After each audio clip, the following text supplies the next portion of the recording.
let's get into your tip of the week, which has to do with something else that was maybe much buzzed about and hyped about once upon a time, but is very real and very profitable for a lot of MSPs today. I'm talking, of course, co-managed IT.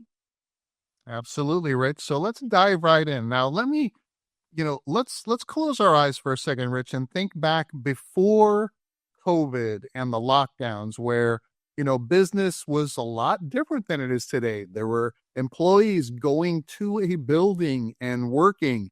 There was internal IT that were serving the mid and enterprise markets that saw MSPs as kind of threats. They didn't want to let them in. They feared, that there was a risk for their jobs or positions. Once we started letting these MSPs in, my role here is not guaranteed. Well, all that's changed, right, Rich? I mean, now we have folks that are adopting more of a hybrid workforce or work from anywhere policy. Now, I know that a lot of enterprise organizations, large organizations are doing the back to the office, mandates and boy, that's having, different effects depending upon who that is. I think a lot of folks are rebelling against it a little bit, but that's just one area.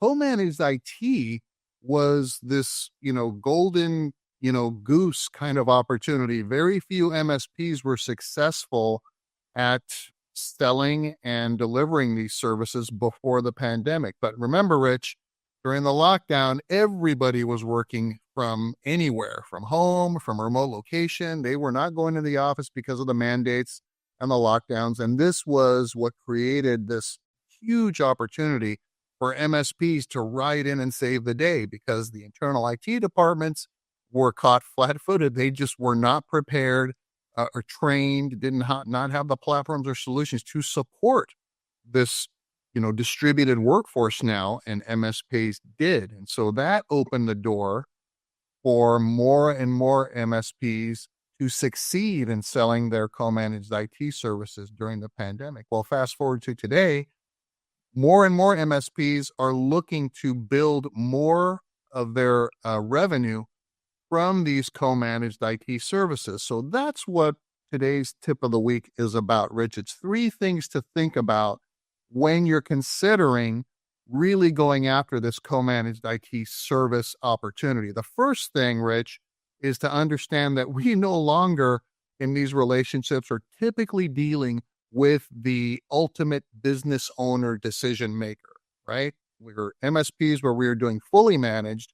We're typically owning the entire responsibility for the infrastructure or a large majority of it in cybersecurity and all these things. We are the de facto virtual CIO or CTO. We have kind of budget influence and things like that. In a co-managed IT situation, we're typically reporting to, a director of IT or cybersecurity. We are a cog in the machine. We are not the machine.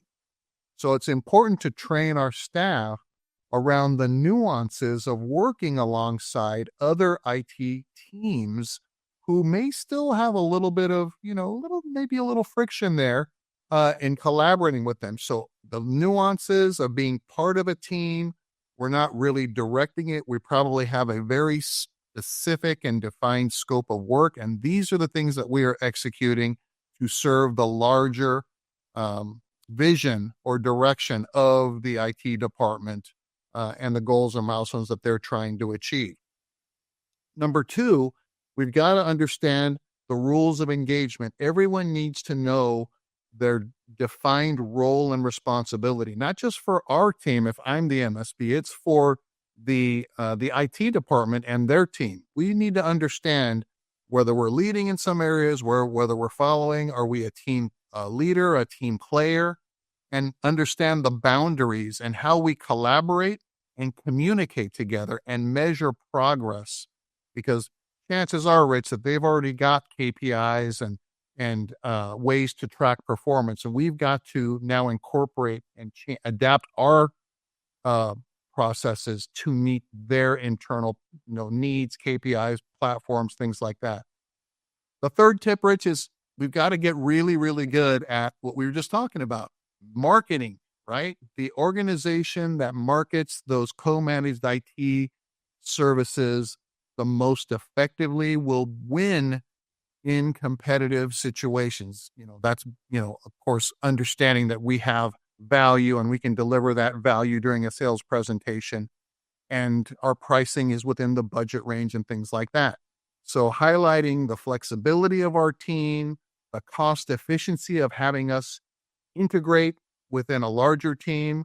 And this is another kind of a side effect, Rich, is, having those discussions that show that effectiveness, instead of having that internal IT team that struggles with the same challenges that MSPs have in hiring highly skilled technical resources that want, commensurate salary, to come in and say, look, we've got these experts on our team and we can deliver these services in a co-managed fashion much more cost effectively for you. That's attractive to some of these internal IT departments as well. So three really good points there, and it occurs to me a lot of what you were talking about kind of stands things we've talked about on this show on its head a little bit. So you were talking about the nuances of working with a corporate IT department as the provider of co-managed IT support. And some weeks or months back, Eric, we did an episode in the show in which we were talking about the business justification for outsourcing some of your work, perhaps to an overseas help desk, and we were talking about extending your company's culture to that outsourced team so that it's all one team to the end user. Now you as the MSP are on the flip side of that, right? If you're going to be the co-managed IT provider to a corporate IT department, you need to understand their culture and fit yourself into that, so that there is no, or a lot less friction there than there would be otherwise. In terms of metrics and KPIs and so on, it's funny because we so often tell MSPs, you're going to be dealing with business decision makers, business owners. They're not interested in speeds and feeds. And when you're doing your quarterly business reviews, you got to talk business value. Doesn't work that way necessarily when you're working with the corporate IT department. They actually are quite into the speeds and feeds. So you're going to be delivering a different set of metrics and reporting data. And again, you want to understand what's important to them when you're figuring out what to track and how to report it. And then from a marketing standpoint, I guess my key point about the marketing thing would just be, remember, because you are dealing with people who do what you do and may or may not be threatened by what you, because, for years and years, Eric, people were aware of the co-managed IT opportunity, but most MSPs stayed far, far away from it because it just rarely worked out. The IT department would just shut down the idea because they thought if we outsource any of what we do, the boss is going to think, well, what am I paying me for? So you just need to be mindful of the fact that you are selling to people who might be a little intimidated by the service that you provide. And just like anything else in marketing, understand who you are selling to. It's the IT people and not the business decision makers. Understand what's valuable to them and build the marketing message around that. Boy, Rich, you brought, a lot of really good points around these tips. And I'll say that, many try, but few succeed in this endeavor. I mean, you have to really level up your game, to be considered, on par with these internal IT departments. I remember back when I was in my enterprise days, I mean, it was shirt and tie every single day. We were in the datacom department. We were dressed professionally. We spoke in a certain way. We interacted with the users in the environment in a very specific manner. And it is very different than what, we migrated to in kind of just serving smaller SMB organizations. So there's that cultural point that you made, very, very important. And then also working alongside the team, the internal IT team, and making sure that they are the heroes in at the end of the day, right? So we are not trying to outshine or outperform anybody. It's a lot more of this head down, focus on what we're focused on, and making sure that, we kind of are in the shadows almost, right? Because we are supporting that internal IT team. We don't want to make a lot of noise. We don't want to stand out.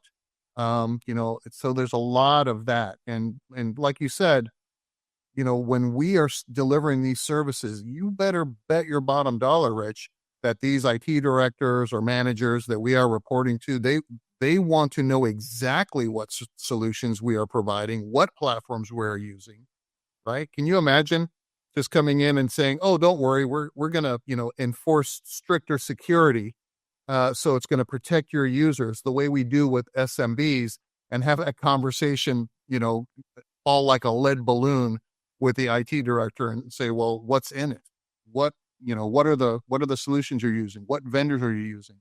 And then having them analyze and figure out whether that's appropriate for their environment or not, or if it's something that they've already got covered. And you've got to be really good at understanding who that who that buyer is when you're marketing and when you're selling to them. So a lot of little differences there. And those sales cycles could be much, much longer than what we experience selling to the SMB as well. There may be multiple levels of approval, budget delays, agreement analysis by attorneys, all that kind of stuff. So there is a lot to learn. This is not managed services as perhaps you are delivering it today. A lot of differences, a lot of things to learn, but it's all kind of learnable. So as long as you go in mindful of the fact this is going to be a different kind of interaction with the client, a different set of customer relations skills required. This is all stuff that anyone in the audience here can handle, but you do need to understand that it's different from what you've been doing before. And last point, Rich, it can be very lucrative. I mean, it can be very lucrative, but it's not a race to the bottom. It's not always these folks that are trying to get the cheapest thing. They want what they want from their internal IT team. They want the best. They want the best results, and they're willing to pay for it. It just takes a little navigating. But like you say, it very much, or certainly can be very much worth the effort.